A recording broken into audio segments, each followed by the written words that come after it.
Estamos celebrando el domingo 16º después de Pentecostés. Para esta ocasión la epístola está tomada de la carta que San Pablo escribió a los Efesios y nos dice lo siguiente: Hermanos, les pido que no desmayen a causa de mis tribulaciones por ustedes. Ellas son vuestra gloria. Por eso doblo mis rodillas ante el Padre de nuestro Señor Jesucristo, del cual desciende toda paternidad en los cielos y en la tierra, que Él, según la riqueza de su gloria, les dé firmeza en la virtud por su Espíritu, para que crezca en ustedes el hombre interior, y así Cristo more por la fe en sus corazones. Arráiguense y tengan una caridad muy firme, para que puedan comprender con todos los santos cuál es lo ancho, lo largo, lo alto y lo profundo, para que puedan conocer ese amor de Cristo que sobrepasa todo conocimiento. Así quedarán llenos con la plenitud de Dios, al que puede, por la virtud que obra en nosotros, realizar infinitamente más allá de lo que pedimos o pensamos. A Él sea la gloria en la Iglesia y en Jesucristo, en todas las generaciones de los siglos por los siglos. Amén. Hasta aquí la epístola. Nos ponemos de pie para escuchar el Sagrado Evangelio según San Lucas. En aquel tiempo entró Jesús un sábado a comer en casa de uno de los fariseos principales, y le estaban acechando. Y he aquí que un hombre hidrópico se puso delante de él. Jesús, dirigiéndose a los doctores de la ley y a los fariseos, les dijo: ¿Es lícito curar en sábado? Pero ellos callaron.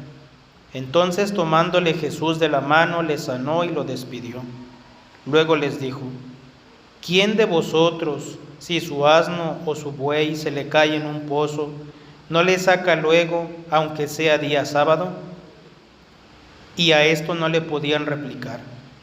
Observando también cómo los convidados escogían los primeros asientos en la mesa, les propuso una parábola diciéndoles: Cuando fueres invitado a bodas, no te eches en el primer lugar, no sea que haya allí otro convidado de más distinción que tú, y venga el que los invitó a los dos, y dirigiéndose a ti te diga: deja este lugar, y entonces tengas que ocupar el último puesto con vergüenza tuya. Por eso, y para que cuando te llame, te diga: ve y siéntate en el último lugar. Así, cuando tú vayas, siéntate en el último lugar, para que venga el que te invitó y te diga: amigo, sube más arriba. Entonces serás honrado ante los demás invitados, porque todo el que se ensalza será humillado, y el que se humilla será ensalzado. En el nombre del Padre, y del Hijo, y del Espíritu Santo. Amén. Tomen asiento un momento, por favor. En este domingo, nuestra Santa Madre Iglesia nos da una enseñanza muy importante y que para nosotros es muy útil, porque muchas veces sucede que estamos trabajando en vano o tenemos grandes enfermedades espirituales y no nos damos cuenta. Miren, las peores llagas, las peores heridas, no son las que se ven, las que están expuestas, sino las que no se ven, aquellas que no percibimos, pero que lentamente nos van matando, nos van quitando la vida, y nos damos cuenta hasta que ya es muy tarde. Solamente veamos qué pasa si vamos caminando y nos tropezamos, nos abrimos la mano, el pie con una herida. Rápido la curamos, porque sabemos que nos puede hacer daño. Pero ¿qué pasa si el cáncer se va desarrollando dentro de nosotros? O la diabetes, o lo que conlleva un derrame cerebral. ¿Cómo le hacemos? Nos damos cuenta ya que estamos desahuciados, ya que no hay remedio, ya que no se puede hacer nada. Pues la vida espiritual tiene sus propias enfermedades secretas, y la más grave de todas es la soberbia. De esa enfermedad nos habla el día de hoy nuestro Señor. Y miren, el ejemplo que nos pone muy claro del hidrópico. ¿Quién era un hidrópico? ¿Qué era un hidrópico? Un hidrópico era un enfermo que tenía alguna enfermedad, algún virus, y poco a poco se iba hinchando por lo que tenía dentro del cuerpo, y además le daba mucha sed. Entonces, esta enfermedad pues daba mucha lástima, porque aquellos enfermos con trabajos podían caminar, no podían trabajar porque se les hinchaban las manos, tenían una gran sed, y entonces un hidrópico de estos se sienta frente a nuestro Señor, y nuestro Señor se conmueve, porque lo ve que le costaba caminar, ve todas las dolencias, todos los padecimientos que tenía, y decide curarlo. Pero fijemos y prestemos atención en cómo nuestro Señor reacciona de dos maneras distintas en esta comida, en este banquete. Dice que los fariseos lo estaban observando, estaban viendo qué decía mal o qué hacía mal para criticarlo, para decir, miren, ¿ya vieron? Se equivocó, dijo esto, hizo aquello. Estaban observándolo, acechándolo. Y nuestro Señor, ante el enfermo, ante el pobre, ante el pecador, actúa con misericordia, lo cura, se conmueve. Pero ¿cómo reacciona ante los soberbios? Se enoja, se enfada y se los echa en cara y les pregunta para dejarlos en vergüenza, ¿se puede curar en sábado? Ese era un dilema. Si ellos decían que sí, le daban la razón a nuestro Señor y nuestro Señor los dejaba en vergüenza. Si ellos decían que no, pues se estaban contradiciendo, porque el único que puede curar es Dios. Y si el que les está preguntando va a realizar una curación, Él puede hacer lo que quiera. Él es dueño del sábado, Él es dueño de la ley. Por eso mejor se quedaron callados. Y nuestro Señor todavía los acorraló más. Y les dijo, si a ustedes se les cae un asno, o un buey, o algún animal en sábado, en un pozo, no lo dejan ahí, porque son codiciosos, porque les importa el dinero, van y lo sacan, aunque sea sábado. Y nuestro Señor pues lanza esa pregunta, ¿qué vale más? ¿Un animal o un hijo de Dios? Y cura al hidrópico, enfrente de ellos, para dejarlos en vergüenza por su soberbia. Miren, ante el soberbio, nuestro Señor no solo se molesta, muchas veces se llegó a enfurecer. De todos los pasajes que se cuentan en el Evangelio, de todo lo que nos cuentan de nuestro Señor, solamente lo vemos enojado ante los soberbios. Con los pecadores no, con los ignorantes no, con los soberbios sí, e incluso se enfurece. Tan es así que a los del templo, Él los sacó a golpes. Él mismo formó los látigos, Él mismo volteó las mesas y a golpes los sacó del templo. Con los soberbios nuestro Señor se enfurece. Eso ya nos debe dar una pista para entender lo mucho que Dios aborrece este vicio, este pecado de la soberbia. Y lo deja más claro con la parábola y concluye, el que se humilla será ensalzado y el que se ensalza será humillado. Aquí Él nos está dando la regla, la ley de la vida espiritual. Si nosotros nos queremos levantar y somos soberbios, Dios se va a encargar de humillarnos personalmente. Él va a buscar la manera de humillarnos por soberbios. Pero al contrario, si nos humillamos, Él va a encontrar la manera de exaltarnos. De este vicio queremos hablar, contra este vicio. Queremos denunciarlo, descubrirlo. ¿Por qué? Porque muchas almas están enfermas de este vicio, de este pecado, y corren grave riesgo para su salvación. Por eso vamos a ver qué es la soberbia, cómo se cura y los grandes males que conlleva. ¿Qué es la soberbia? Porque muchas veces nos engañamos. Y de hecho el soberbio llega a decir, no, yo no tengo soberbia, yo no soy soberbio. Primera señal de que hay soberbia. Pero nos engañamos, no sabemos qué es la soberbia. ¿Qué es la soberbia? Es algo muy sencillo. La soberbia es el amor desordenado de nuestra propia excelencia. En pocas palabras, la soberbia es el deseo de sobresalir, de lucir, de que me vean, y yo estar sobre todos los demás. Eso es la soberbia. La soberbia pone al yo como el centro de todo el universo, y todos los demás después a mi servicio. Incluso Dios, incluso Dios.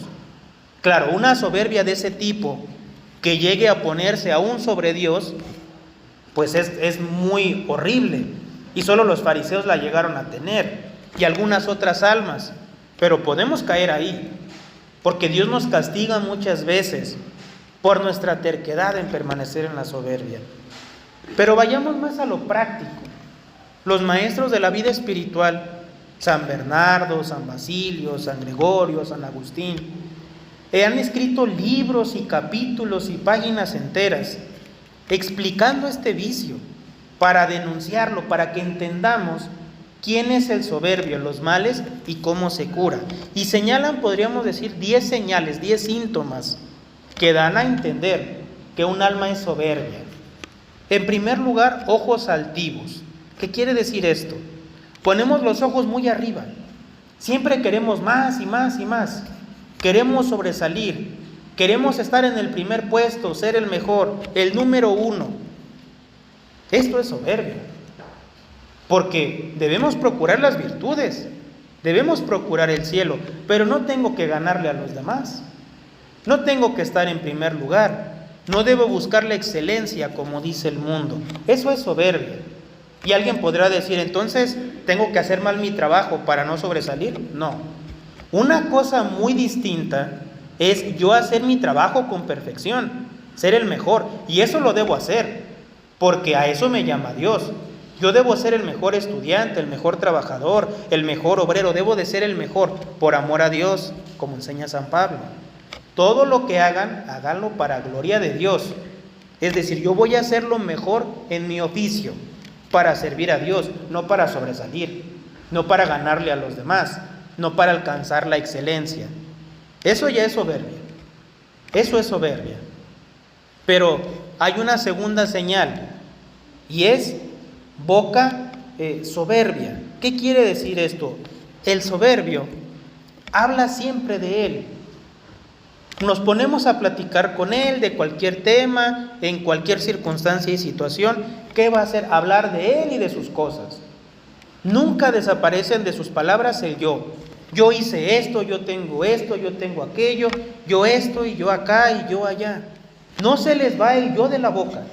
Siempre hablan de ellos y de sus cosas. Segunda señal de que hay soberbia en el alma. Porque dice nuestro Señor, de la abundancia del corazón habla la boca.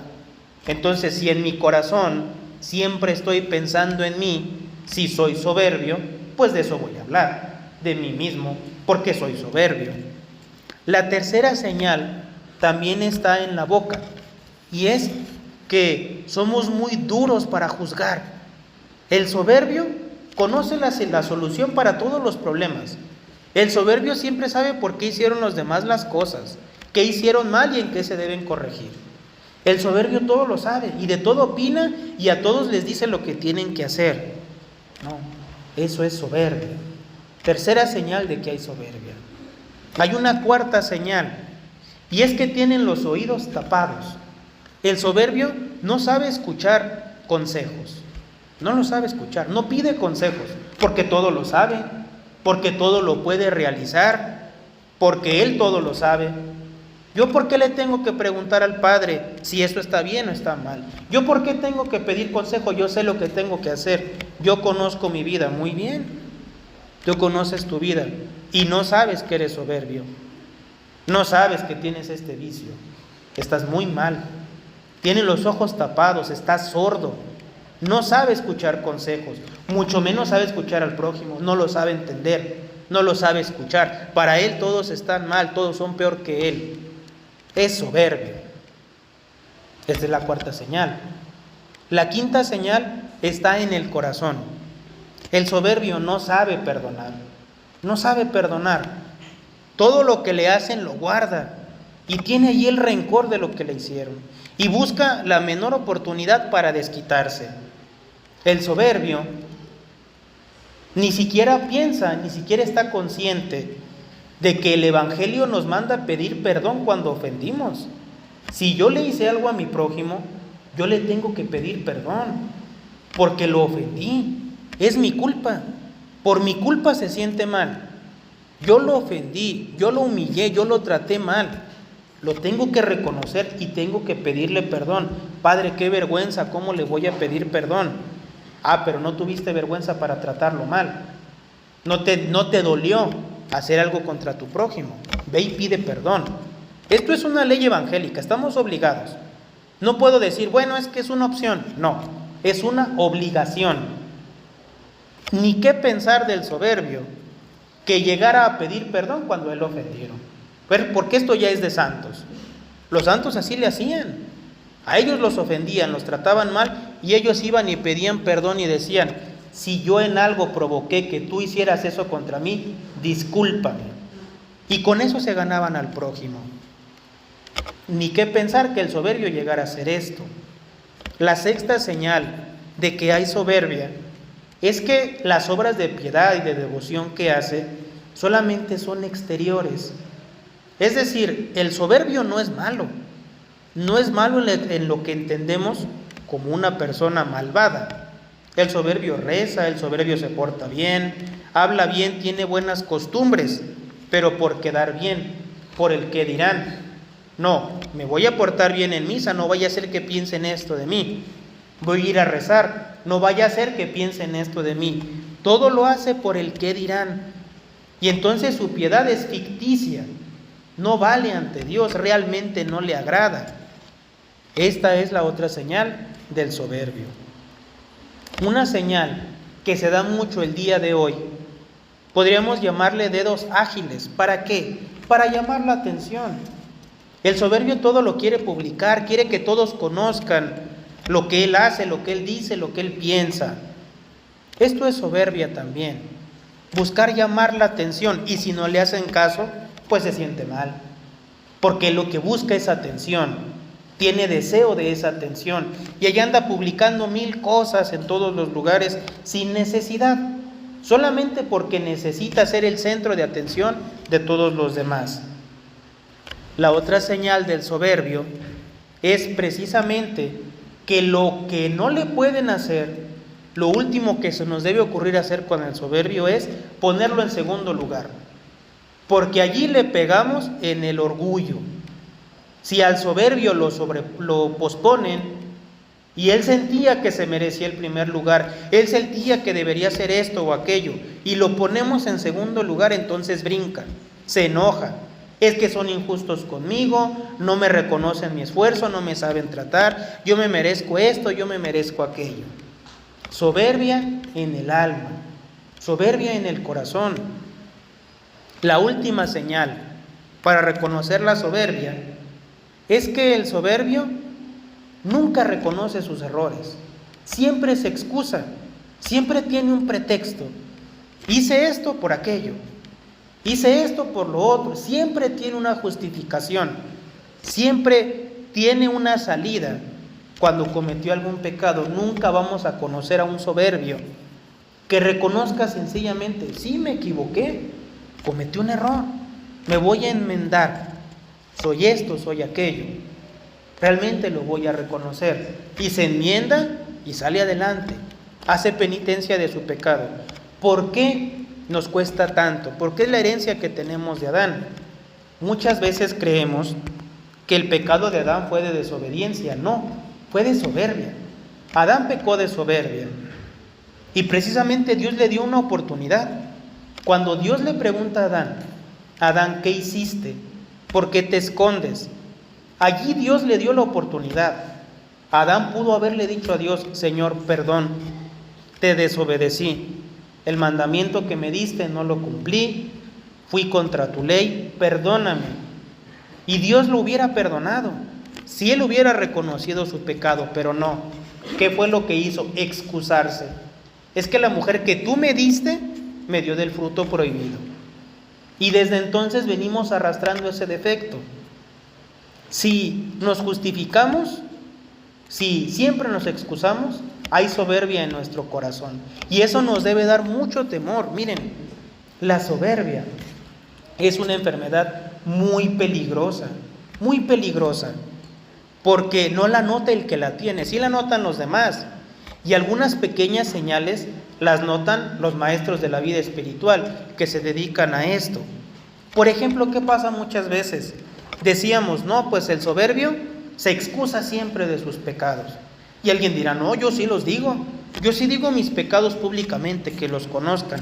Eso se llama soberbia refinada, porque en esta sociedad en que vivimos, nadie tiene la virtud suficiente para decirnos públicamente y a la cara nuestros defectos. Si nosotros decimos los defectos en público, ¿qué van a hacer los demás? No, no es cierto, eso que tú dices no es cierto, está mal, tú eres esto y tú eres lo otro. Ellos dicen sus defectos para que los demás publiquen sus virtudes. Y es una soberbia refinada que nos debe dar mucho miedo. ¿Por qué? Porque en primer lugar la soberbia lo que va provocando es que nos va endureciendo el corazón y nos va cerrando los oídos para no darnos cuenta de los pecados que cometemos. Y entonces el demonio no nos va a poner tentaciones, de hecho es muy astuto. El demonio es el cazador más astuto que existe. Él sabe que si tenemos soberbia y nos pone una tentación, la misma soberbia nos puede hacer reaccionar y decir, no voy a hacer esto, no vaya a hacer que los demás se den cuenta y piensen mal de mí. ¿Qué es lo que va a hacer?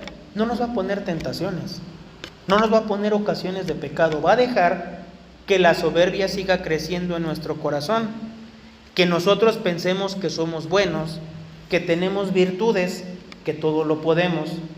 Y entonces sí, cuando ya la soberbia se adueñó de nuestro corazón, nos va a poner una pequeña tentación, no una grande, no se va a esforzar, nos va a poner una pequeña tentación y entonces vamos a caer.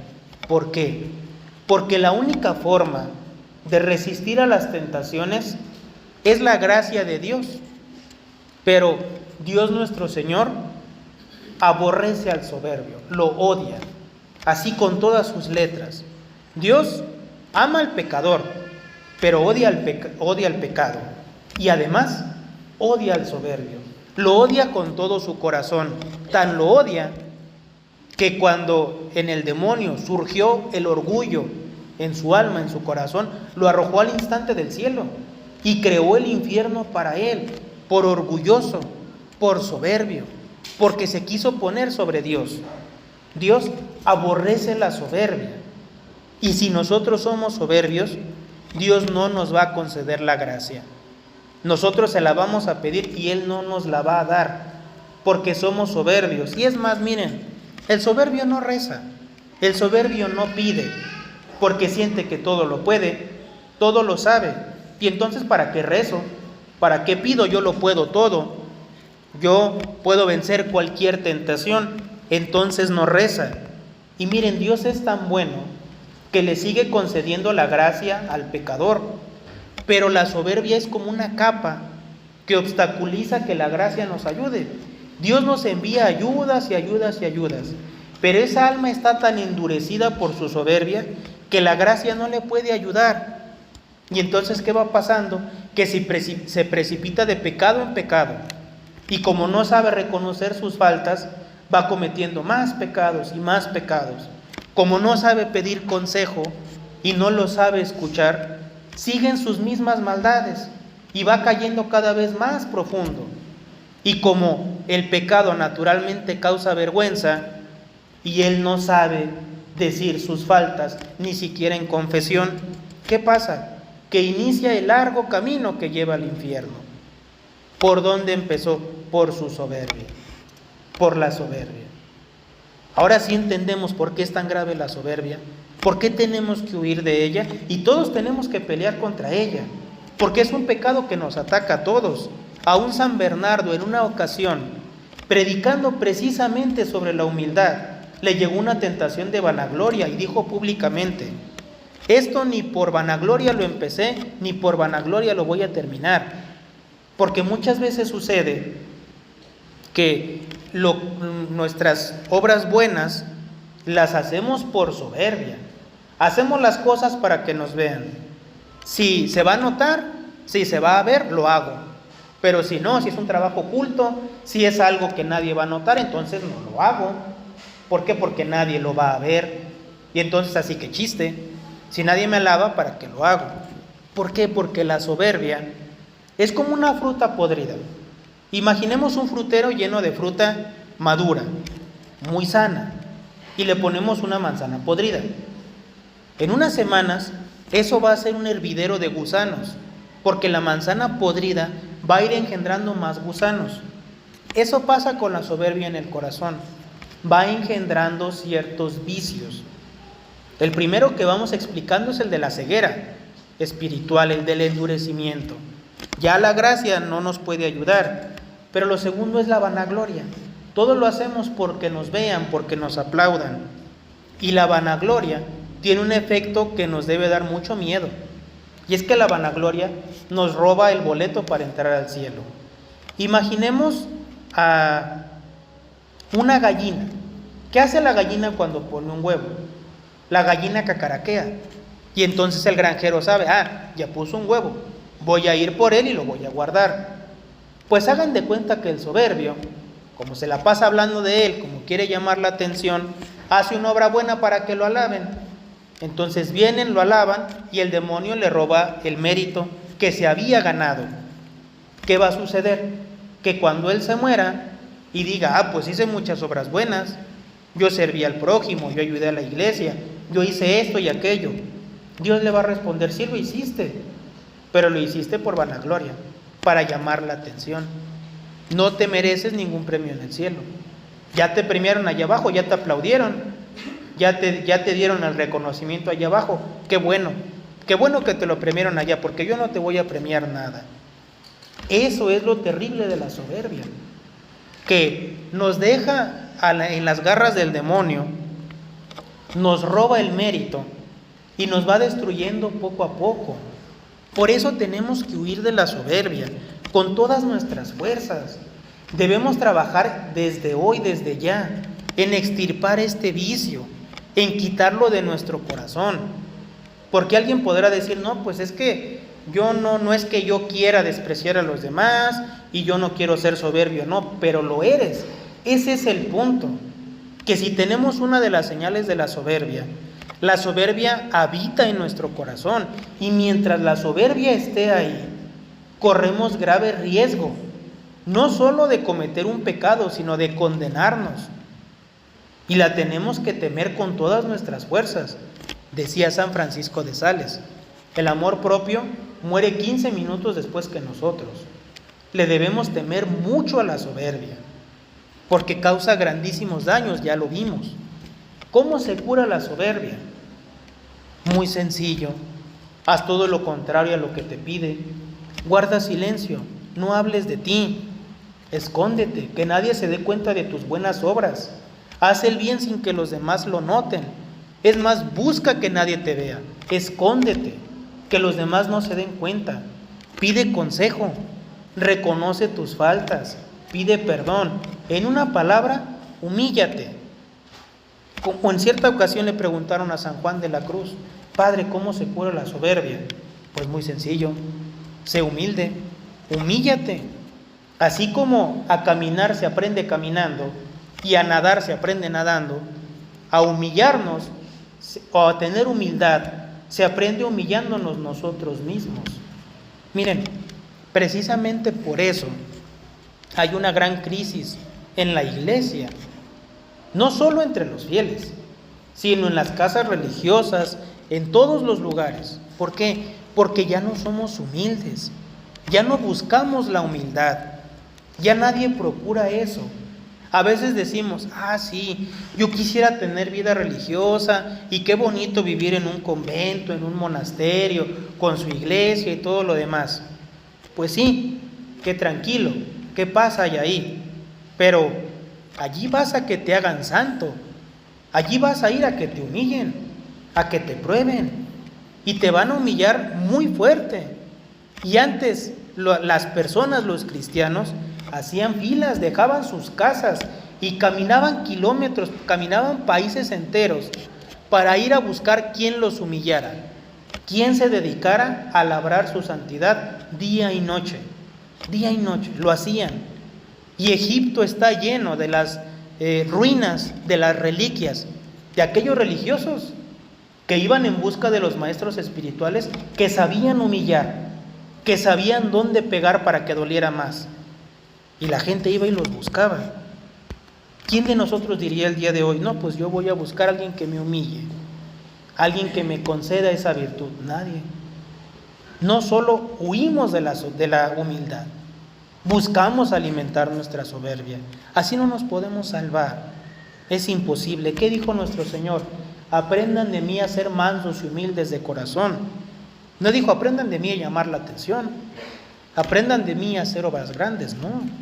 Sean humildes, mansos. Guarden silencio cuando los humillen. Es más, nos dijo, alégrense cuando los humillen. La señal perfecta, la garantía de que estamos sirviendo a Dios es que la gente nos va a criticar por el bien que hacemos. Y dice nuestro Señor, cuando eso pase, alégrate, alégrate, porque estás haciendo las cosas bien. Y el premio que te estoy dando es que te persigan. Alégrate. ¿Nosotros nos alegramos? No. Huimos de la humillación. Buscamos sobresalir. En una palabra, somos soberbios. Y así no nos podemos salvar.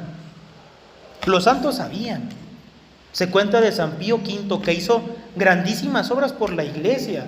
Y no solo cuando era papa, cuando fue cardenal, cuando fue obispo, cuando era un simple sacerdote. Hizo mucho por la iglesia. Y además era un santo. Pues bien, al final de su vida, él temía condenarse y decía, tengo mucho miedo de condenarme. ¿Por qué? Porque soy papa. Y el papa comete muchos errores, tengo mucho miedo. ¿Qué tal si la soberbia hace que yo me condene? Y decía, ¿quién me hubiera concedido haber sido el más humilde religioso, en la más pobre de la casa de mi religión, porque él era dominico, y dedicarme a barrer, a limpiar pisos? Allí hubiera asegurado mi salvación. Y ahorita estaría seguro de salvarme, pero no. Y era un santo, y era humilde, e hizo mucho por la iglesia. ¿Y nosotros cómo somos en nuestra vida? ¿Tenemos este deseo de la virtud? ¿Realmente trabajamos por nuestra salvación o no? Se cuenta de un padre, un teólogo muy grande, muy sabio. Fue uno de los últimos teólogos que hubo en la iglesia, en la cristiandad, maestro de los grandes doctores y teólogos que lucharon contra el modernismo, el padre Arintero.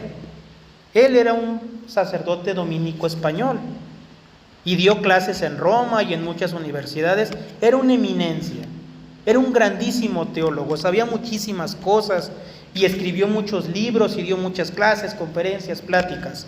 Era un sabio, hizo mucho por la iglesia, formó generaciones de teólogos, de sacerdotes, de obispos. Y entonces, después de tanto trabajar, el superior, el maestro general de la orden de predicadores, le habla y le dice, padre, usted ya trabajó, ya es hora de descansar, prepárese para su muerte, para su vida, ya trabajó mucho. Entonces, en premio de lo mucho que hizo por la iglesia, le voy a conceder un favor. Pídame lo que usted quiera y se lo voy a conceder, porque usted hizo mucho por la orden. Y entonces el padre, para asegurarse que le dieran lo que iba a pedir, le dijo, padre, ¿me promete que sea lo que sea que yo le pida, me lo va a conceder? Sí, se lo prometo, le doy mi palabra. Bueno, padre, lo que yo quiero es que me mande al convento, al monasterio más humilde de la orden, al más pobre, y allí obligue al superior que me concede el oficio más humilde y que les impida y les prohíba que me traten como doctor en teología, no, que me traten como el más humilde religioso. Y el superior pues había dado su palabra, se lo concedió. Y entonces lo mandó a un convento allá en España, muy pobre allá, en una de las sierras que hay en España. Y por oficio le dieron limpiar los pisos y cuidar la puerta. Ese era su oficio, cuidar la puerta y barrer el piso, el patio del convento donde vivían. Y dicen que viajaban obispos, cardenales, teólogos a visitarlo, a ver ese prodigio de la gracia. A un maestro al que todos admiraban, que escribió tantos libros, verlo como humilde religioso, haciendo oficios muy humildes y sencillos, sin dar pláticas, sin dar cátedras, no, dedicándose a cultivar la humildad. Y así murió, como un santo, porque entendió cuál es realmente lo que importa en esta vida, que es alcanzar la virtud, que es ser santos. ¿Cuáles son nuestras preocupaciones? ¿Estamos conscientes de lo que tenemos que hacer? ¿No somos soberbios? ¿No habita este vicio horrible en nuestras almas? Pues estamos a tiempo. Recordemos y grabemos en nuestro corazón lo que nuestro Señor dice: si te ensalzas serás humillado, pero también lo otro, si yo me humillo seré ensalzado. Es como si Dios nos dijera: tú preocúpate por humillarte, yo me voy a encargar de glorificarte. Y allí está el cielo.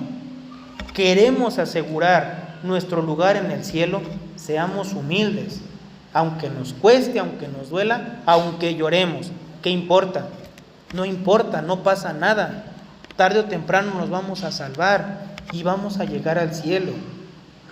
Que estas palabras de nuestro Señor no se borren de nuestra alma, y hay que recordarlas constantemente, porque si las comprendemos y las ponemos en práctica, dimos con la clave de la santidad, porque la humildad es la puerta segura que nos llevará a gozar con Dios por toda la eternidad.